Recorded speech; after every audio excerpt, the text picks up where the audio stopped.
Good morning. For morning announcement interruption, I'm Mr. McCauley. I'm Mr. Madderom.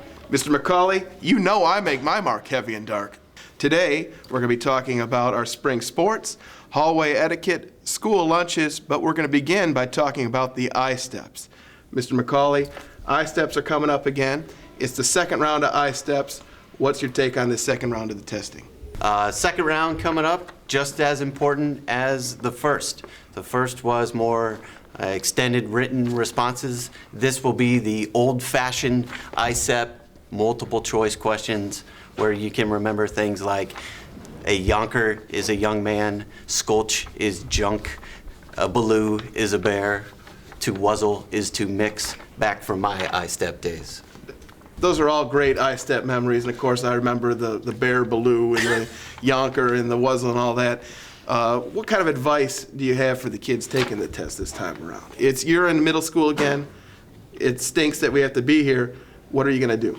All right, well, the first thing I'm going to do, I'm going to make sure I get a good night's sleep the night before, and then I'm going to wake up maybe a little bit early. Some of us like to get up at the last minute, just kind of, clean up, throw some clothes on and get to school, but it's important, especially before the I-step, to get a full breakfast in our bellies so we're not worried about how hungry we are while we're taking the test. Those are all great points, I think. The thing I got to focus on here is that just give a little effort during the test. I mean, aside from the math department, people are going to go easy on the homework that week.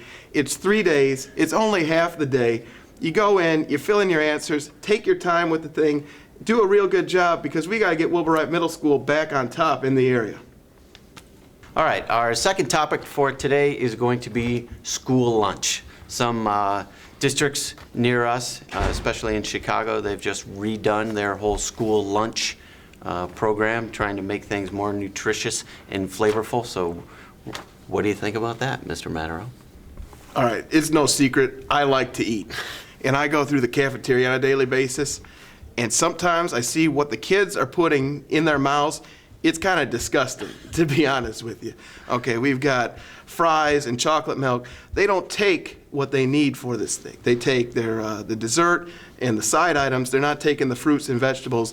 I see the point, what we're trying to get at with the healthier choice and healthier option. I know our cafeteria staff prepares stuff, but I think it's definitely something that's going to be coming down the pipe here. Not only what they're eating is sometimes disgusting, but the way that they're eating is sometimes disgusting. Little table manners, everybody, please, goes a long way. Next point we wanted to bring up here is school etiquette. I think weather's getting a little bit warmer. We can see the light at the end of the tunnel. We're almost to June and the end of the year. People have stopped caring and stopped giving up, and you talked about the way people are eating. I also see it with the garbage on the floor in and around the garbage cans in the cafeteria. What about school etiquette right now? Yeah, picking up after yourself, an important thing. Also, the way we handle ourselves in the hallway is important as well, right? Remember, we're not the only people walking down the hallway, so it's important not to stop in the middle of the hallway in front of other people and create traffic jams, okay? Something else, the way we address people in the hallway is important. Both friends, classmates, teachers, and the staff here at Wilbur Wright is important as well. Should be done with courtesy and respect. I think we need to get to class a little bit more quickly. I can probably walk around the building 2 or 3 times in that 5-minute passing period. We got people scrambling, running. They just waste a lot of time in the hallway. The time could be spent better doing other things. Time and a place for everything. Also, okay, good idea. Take care of things in the time allotted in the passing period. Don't wait until the beginning of class to ask to go to the bathroom. It's one thing that drives teachers crazy. All right, our final topic today is spring sports. Here at Wilbur Wright, we've got tennis, track, soccer, 7th grade football is going on. The baseball season is just kicked off with the Sox and the Cubs. I myself, not a big baseball guy. I watch the Chicago Fire, the MLS, but we just thought we'd kind of give heads up to everybody that those things are going on.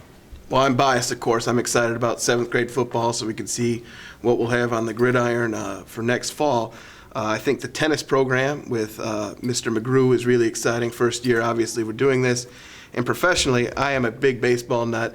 I love having 162 games to live and die with. Of course, after this first 3 games of the season, I think the Sox are done, and I get frustrated. But we're excited about the remainder of the games to come. What do you think about the Fire this year? New coach. They've just played a couple games. They play their first home game Saturday, so that could be hopefully 3 points for them. But not only do we have MLS going on, but the World Cup's right around the corner in South Africa. So that's going to be an exciting month, the month of June. All games on ESPN family of networks. Check it out. Well, looks like we're out of time for our first edition of Announcement Interruption. I'm Mr. Madderom. And I'm Mr. McCauley. See you next time, knuckleheads. Enjoy your lunch, 8th graders.